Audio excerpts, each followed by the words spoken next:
What's going on, everyone? Welcome to the podcast. Hope you're doing well.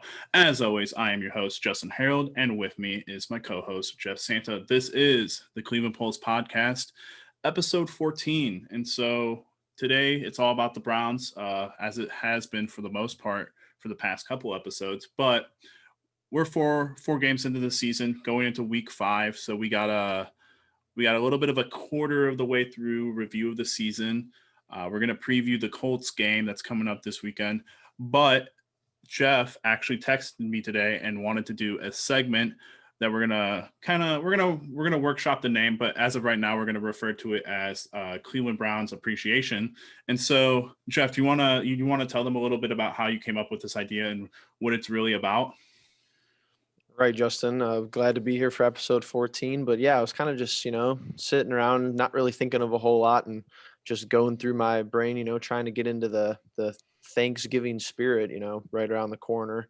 So I was just thinking, I feel like a lot of people kind of forget, or even if they're, so to say, bandwagon fans, like how treacherous, our teams used to be. So, I mean, me and you talk about it, how when people like complain about stuff that happens with this team this year, it's kind of like obviously you have to have some downsides and some negatives to this squad, just if you're going to analyze it as a fan. But, we could look back and see how it really used to be.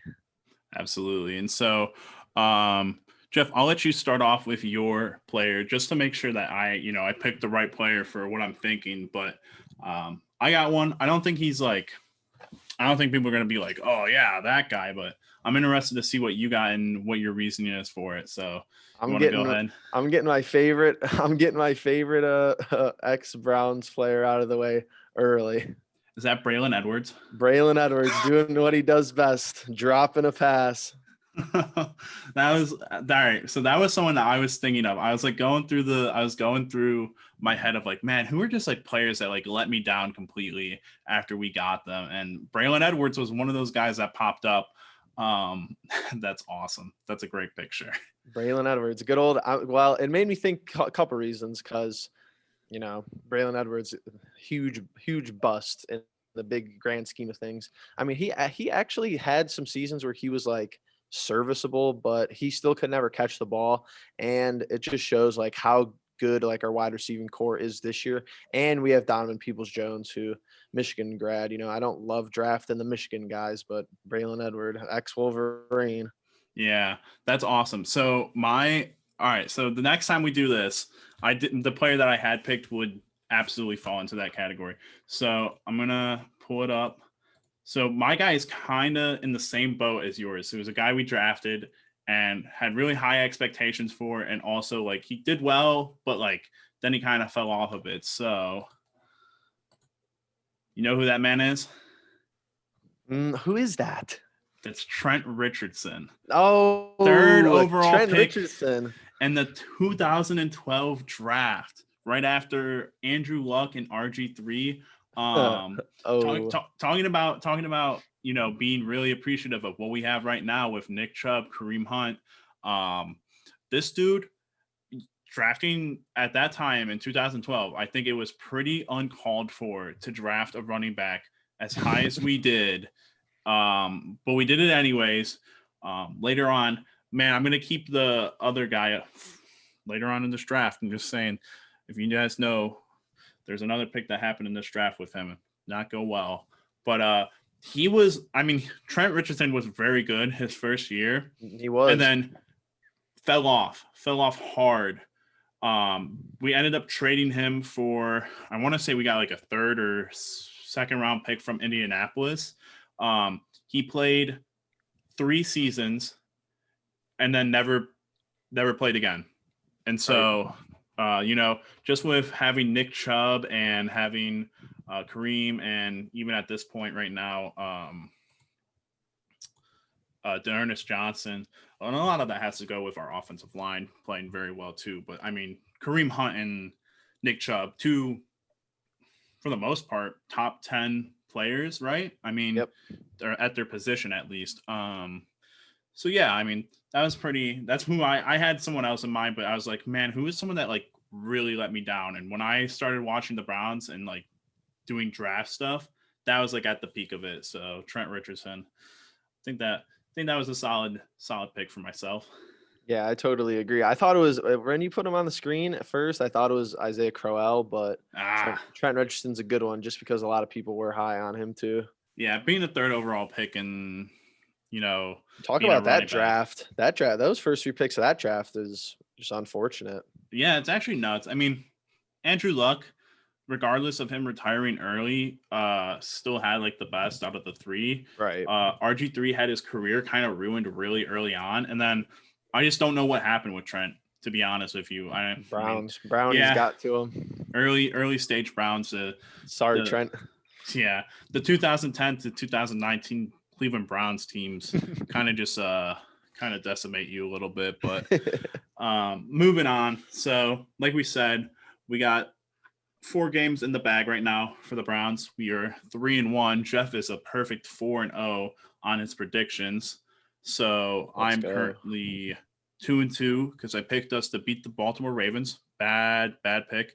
And then I picked us to lose because of being 3-0. I didn't think it was possible to go 4-0.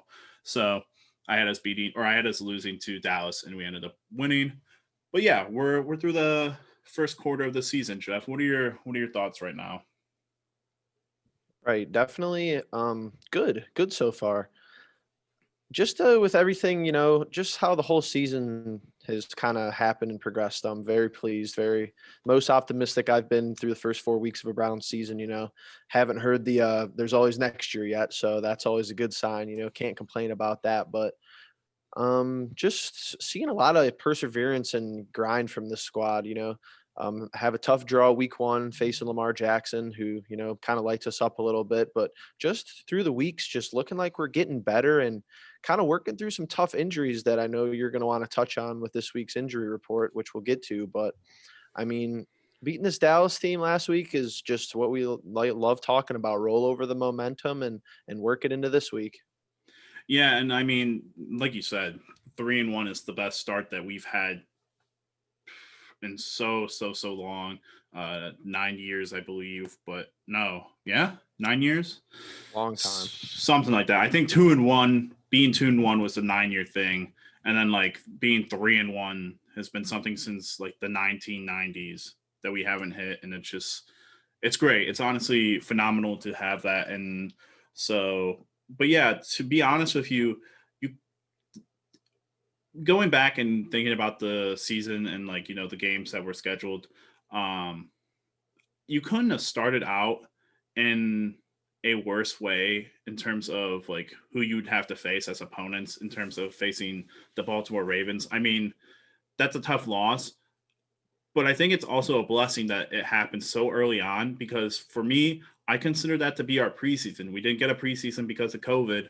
And so, you know, things worked out the way they did. And, we got thrashed by them. But then, you kind of start over. You kind of, if you take what Kevin Stefanski has been saying in a lot of his pressers and just all the players in general, he's been saying that, each week is just its own. You just take it one game at a time. You don't look on, you don't look back, and you look at what we had that second week. You had Cincinnati, who's you know, granted, Joey Burrow has looked pretty decent for the most part with what he has, and that defense it's all right. It's not great. It's it might be the worst that we've played actually. But besides, well, Dallas, never mind, second worst. But that was a phenomenal game for us to kind of restart with and kind of go out and get the win on Thursday night. And then you go on to Redskins, who you build up in a little bit of competition. I think. Football team. God blessed. I'm so bad about that. I'm so bad about it. I was watching the We're done talking about him. dude. I was watching the building the Cleveland Browns episode that just came out, and Baker Mayfield almost did the same thing I did, or he almost did It's what tough, man. Yeah, it's so They need a mascot. Do something. Do anything. right. That's my fault. The Washington football team, everyone. You know that team was slightly better in my opinion than the Bengals. The Bengals let us get a ton of points. So did the So did the Washington football team. Almost did again. But I thought that they were a little bit better as a team. We led that entire Cincinnati game. At one point, the Washington football team led us, but we got the win out of that one too, and that was a good, hard fought game. And then you go into Dallas, who at that point you build up again in competition, which I think offensively they gave us the hardest game that we've ever been in. Obviously, it didn't look like that to start out or even into the first half, but they really poured it on at the end, and they were a good team. I honestly thought it was going to be tick for tack. It wasn't tick for tack at the beginning or halfway through, but I thought they were a better team than the Redskins and the Bengals. And now we move on into probably what will be our toughest game since Baltimore. So I don't know, Jeff. What have you thought about the first 4 games of the season? I really do like your point about how the Ravens were our preseason game, and I'm fine with, playing them first. We could have got, maybe a little bit luckier if we would have played like a good team, good competition wise. It was in our division, but got to roll with the punches. And like you said, this is going to be the one of the better teams we've played. We haven't really played a stellar defense. Baltimore is definitely above average, and they're going to be hard nosed, and it's going to be hard nosed football, good games, in your division. This is kind of just how football works. But this Colts defense it's a different animal. But I really just enjoy the complete 180 that we saw from the sidelines last year. Even not even talking about the game, but just the overall respect that I've seen from players to Stefanski and vice versa. I mean, he really gets it. It seems like through the first 4 games, and I'm just looking for I'm looking for his play calling to get better every week. It has so far, which is a really really good sign. And we're looking like an organization that knows what we're doing. We're all business. We look like a winning culture, on the sidelines and in between the lines. So I think it's a good step in the right direction for, building the Browns. It's not going to be perfect. It's not going to be, crystal clear every week. There's going to be arguments. There's going to be talks about what we could do better. But as long as we can adapt and play, the best we can on every play, then that's fine with me. Absolutely. And just to talk a little bit about the play on both sides of the ball for the first 4 games, the offense has looked spectacular since the Baltimore game. It has looked like a completely it's what we thought we were going to get last season with Odell and Kareem and Nick and Jarvis and David and Baker. We scored 30 plus points in the past 3 games. We got into the 40-point margin this past game, which was crazy. But it's just been such a great thing to watch. Obviously, we're going to keep saying it. First game was kind of a mulligan, kind of a preseason for us, but we've really been outstanding just running the ball. First of all, our offensive line is a bunch of goons, I want to call them. I mean, they're just monsters. They are. Are they're mauling the competition right now and opening lanes for Nick and Kareem and Dearnest and everyone who wants to run the ball at this point. And so that's been a great thing to watch.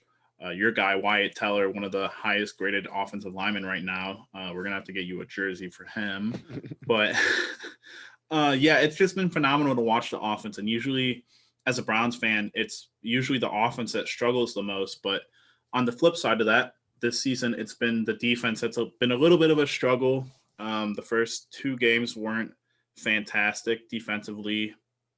Had no turnovers except for a Miles Garrett strip sack, who got us started on the turnover run and has continued to do that in the next 2 games. We now lead the league in turnovers and points scored off of turnovers, which is one of my favorite statistics ever.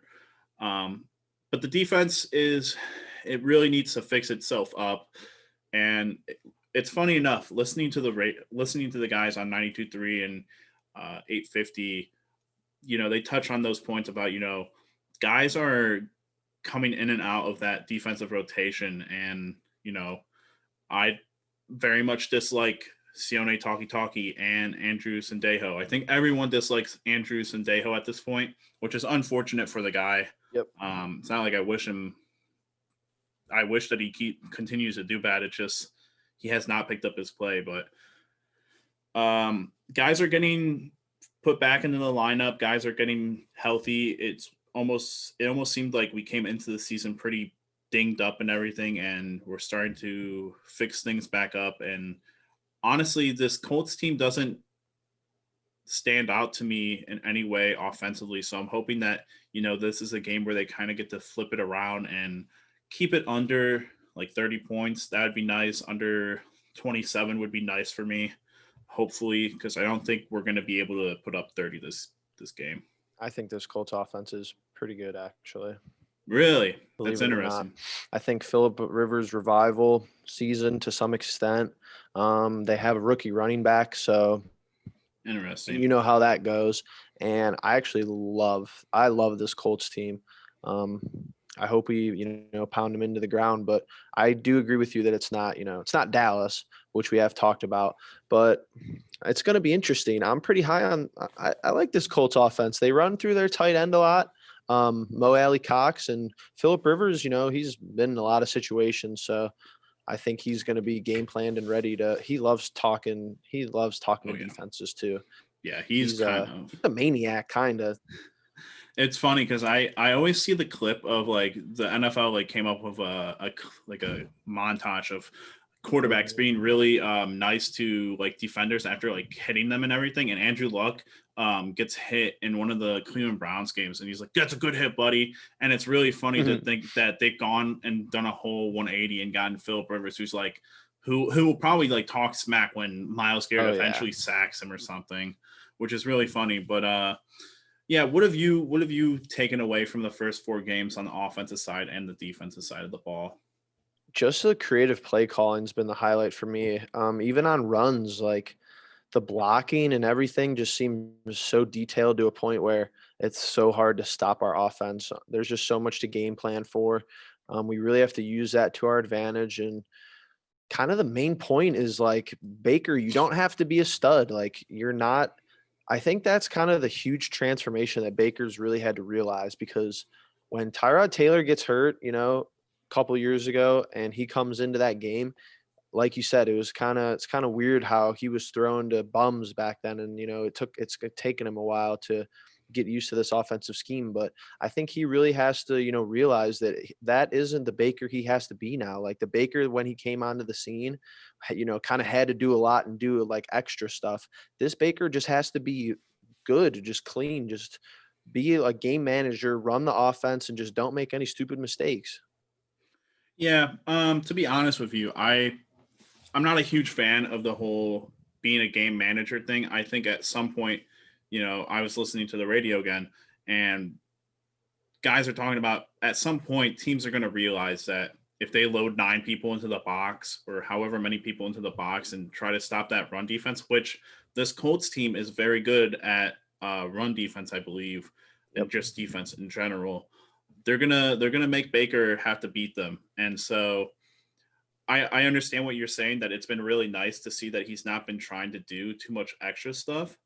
But at the same time, I want to know that he's not just a game manager, because honestly, anyone in the NFL could be a game manager. I think, you know, it's not hard to hit dink and dunks in terms of hitting guys coming out of the backfield or hitting guys wide open in the middle of the field like he does sometimes. But I want to see a lot of, and he's had some passes this year where it's been highly contested throws. Like there was the one where the guy got his hand up really close to Baker this week, and he threw it into a really nice tight pocket for someone, and it was a great pass.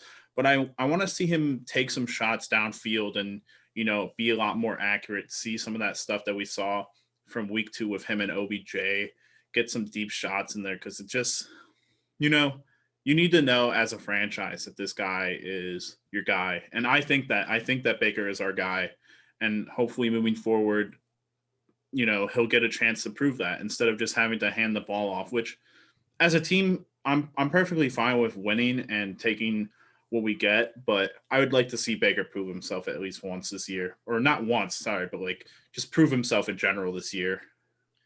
Yeah, I mean, he did a good job in the Dallas game, and even, to your point of proving himself, and I know you talk about it a lot, but he's proven himself like off the field too, just with his attitude and everything like that. But man, the interceptions is just going to be the thing for me all year long. Just make sure that the ball's secure, and especially when you play. I'm curious to see him play this weekend, just because the Colts are a good, above average defense. They have playmakers, everywhere on that defense. Um, they just have, I'm just looking at their stats on ESPN. They got a boatload of sacks, and they got a good interception numbers. So this is going to be, another test for Baker Mayfield, and just keep, proving yourself week in and week out. You don't have to be, spectacular. I would love him to be, but his time will come when he's going to, light up the scoreboard a little bit. Where I know it's in him, it's in him. So I'm not worried about that. Right, and I'm just looking at some of the stuff that you sent me that we sent back and forth on Twitter, and Indianapolis defense on this is PFF, by the way, grade ranks. Their defense is number one, their coverage number one, or coverage defense is Good. this is weird. This is oh sorry, this is pass block. I'm sorry, I don't know what I'm reading. The defense is first, their coverage is second, and their run defense is eighth. And our offense is third, our pass block is first, and our rushing is first. So interesting. TJ But Carey has a defensive touchdown for them this year. yeah, Or well, I don't know if it says return touchdown, but he does have a score for them. no, it was a pick six. I listened to Okay. that. So, but yeah, they're a very good team, and TJ Carey. I had no Right. bad inclinations about him. He was just it was either him or Terrence Mitchell, and I think Terrence Mitchell is just a better player. Maybe in Indianapolis though, TJ Carey is just working in a better scheme, and so which may be the truth right now. But it's interesting that you really like their offense because I've heard only not bad things, but that Philip Rivers has become more of a statue in the pocket and has also just been doing a lot of dinking and dunking. What is your liking of them? I just think they kind of flying under the radar. I mean, I think most NFL fans, from like what I've heard, perception of Philip Rivers is like largely negative. He really doesn't have a great arm anymore. I mean, he's definitely out of his prime. He's getting up there in age, but I think that his play style maybe works in our advantage, our defense's advantage, because I don't think we're getting beat over the top by them. But he has so many weapons. I mean, Jonathan Taylor, 250 rushing yards, their tight end with almost 200 receiving yards. You can't forget about, T.Y. Hilton and Naheem Hines out of the backfield.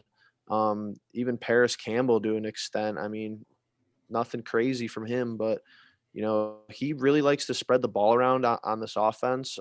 I think that they have good schemes over there, and it's just going to be another tough assignment for our defense. We're just going to have to tackle really well, especially the running backs out of the backfield. I think that's probably the biggest thing there. But I want Miles Garrett and whoever Porter Gustin. I want them to just crunch them, just simultaneously, no flags, do it clean. I want them to both just smash them both at once. Philip Rivers, that's what I want to see.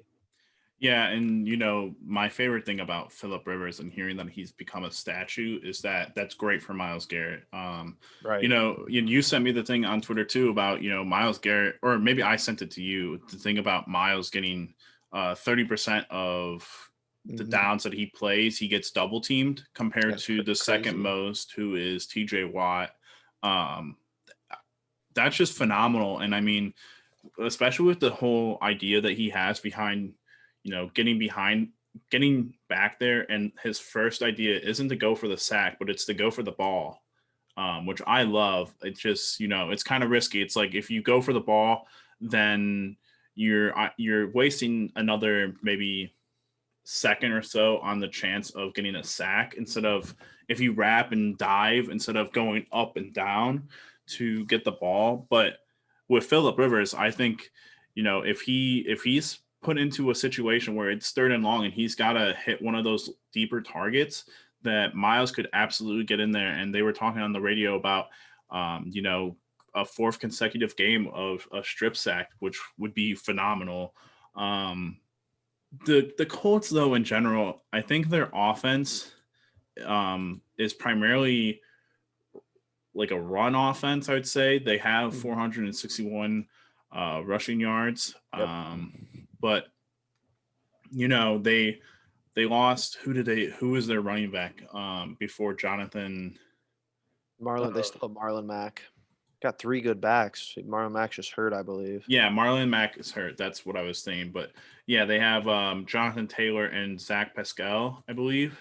And Mhm. so you know, it doesn't really pop to me. Their team offensively doesn't pop. I don't think T.Y. Hilton's had a very good game yet, and he's going to be paired up against Denzel for the majority of that game. And Paris Campbell is injured, so.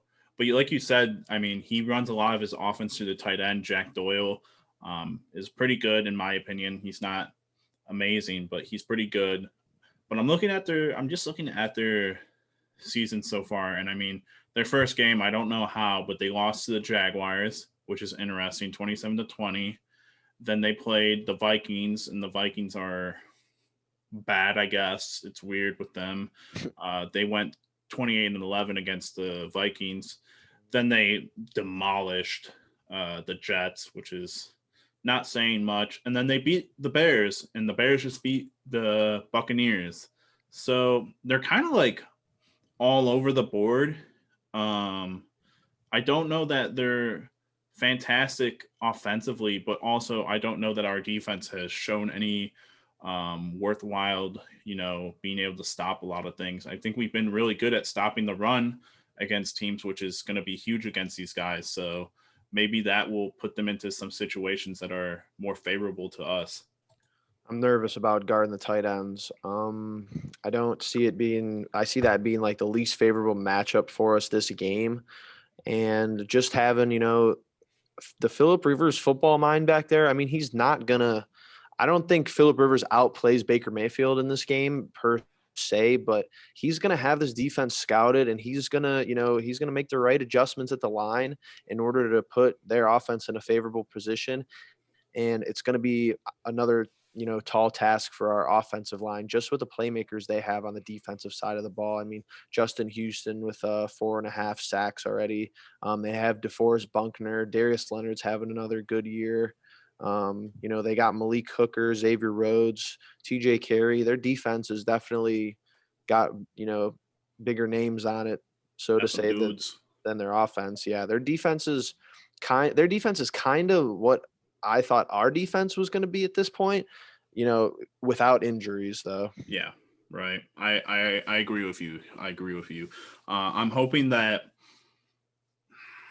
I'm hoping you know, prediction wise, I think we can get to that right now. Prediction wise, I'm going to have it at 27-21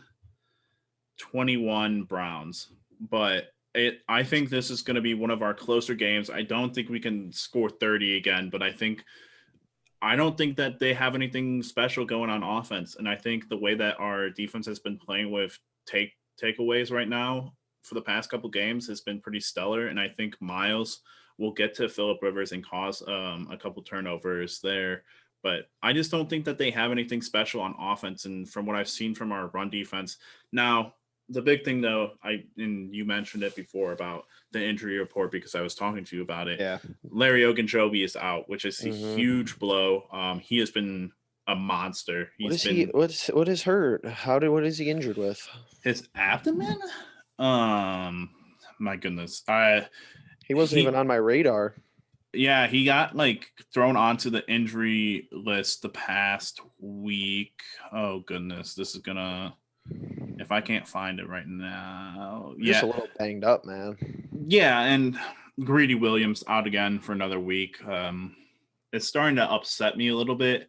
Like I understand that he's a really good talent. I just don't know what the injury is. I don't What is know he what dealing with? Him and Phillips it's have his been shoulder. kind of weird. It's a shoulder. Yeah. But Phillips got hurt. Like we saw him get hurt and Yeah. got like Right. he got like a brace and everything. But at least he's back. Like he took what, he got hurt in the Baltimore game. Yeah, so he was out for Yeah, the greedy thing just makes me nervous. Like 6 weeks, or going on 5. Yeah. however many weeks with a shoulder. Like it's either like pretty bad or something's going on. Yeah. Ooh, big news. Ooh, Colts left Colts left tackle Anthony Costanzo officially ruled out for Sunday's game. Same with linebacker Darius Leonard. nah, let's go. Yep.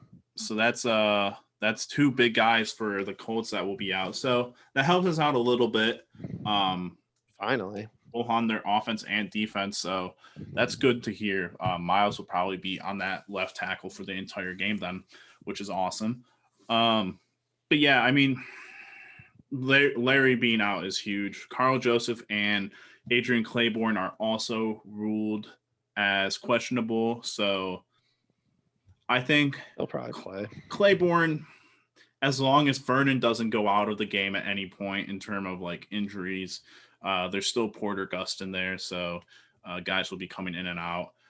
So that means Jordan Elliott will get his first start in terms of Larry Ogunjobi. He's going to have to step up. I mean, I like that. That's good. personally, I don't think that he's got the same strength that Larry has in terms of like the run defense. But there was that mindset that Jordan Elliott's a very good pass rusher. So as long as they can keep it down, keep the running game down a little bit, and try to let guys loose on the pass, we could see some big games. We could see some interesting games from some people. But offensively, David Njoku's back, which will be interesting. It'll be weird, I guess, for me to see how they work him in, because to be honest, Harrison Bryant and Austin Hooper have been doing a great job. They both have a touchdown.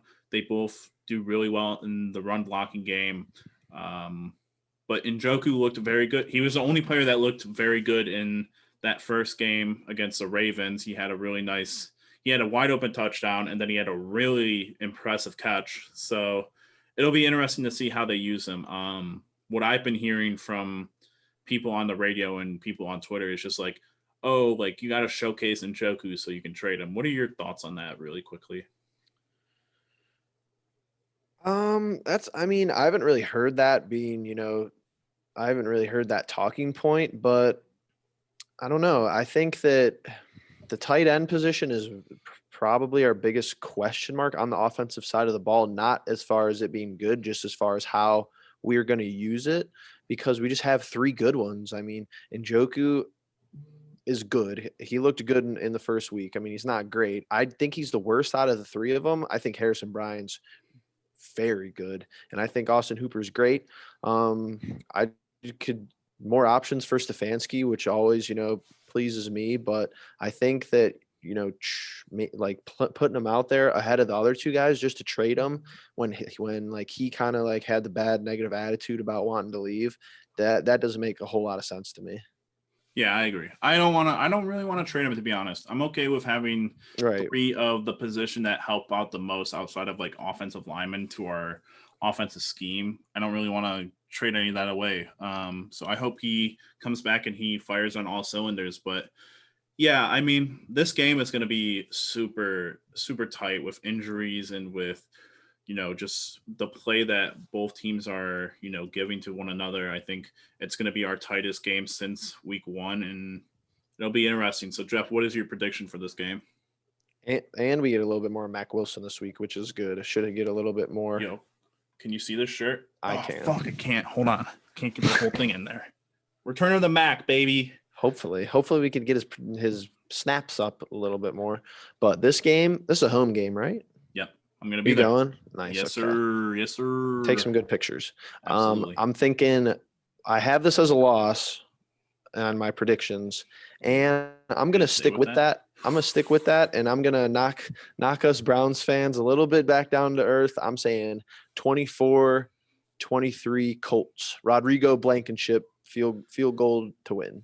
Woof. That'd be a hard one to swallow, if I'm being honest. I agree, if especially I'm there, at home. All right, first of all, if it ends in a field goal, like final second field goal, we're gonna have some words. But That would be a tough one to bite, honestly. I agree. I think we win this game, but I'm just gonna predict it just how I just to called keep, it. yeah, Called just it to preseason. keep We your got to. We're at home, man. Let's go. I love it. I love it. Yeah, I honestly, it's gonna be good. It's 425 game, which is kind of weird, but I Fine mean, with me. I'm down with it. It's cool. A little bit more eyes on it. 12. Is it 12,000 fans? I don't know why. Yeah, it is 12,000. I thought it was 16,000, but then No, I think it doubled because it was at 6. yeah, I How don't about the know. Dolphins? The Dolphins are at 60K max 100% capacity this weekend. Yeah, that's such a The Dolphins too. They're not let's even going to be go. sold out. Let's go risk our health to watch the Dolphins play. Oh my. Oh my lord. But yeah, no, I think this is going to be a very good game and it'll be very interesting to watch. So, but Jeff, you got anything else before we call this a quits? Nope, nothing I could think of. I'm gonna start thinking for next episode, the appreciation, or maybe we could just do it in the previews, not in the reviews. But I'm thinking who I want to. What old Browns player really used to piss me off. There's a lot of them. Come on now. That's what I'm saying. It's a good segment. We could do it forever. There's like a box in our rooms of like player jerseys that we could pull out Yep. that should have got burnt or something. But yeah, it's a good segment. I like it. So, but with that, we're gonna call it an episode. Thank you all for being here. Thank you all for watching. If you haven't already, we do this on YouTube and we do this on most podcast websites. I will be uploading this to all of our social medias and everything. So if you haven't already, please share with your friends, with your family. We'd really appreciate it. Give us some comments, leave us some likes, and yeah, we'll get back to you guys with a review after this game. So thank you all for being here and hope you have a nice rest of the day. Peace.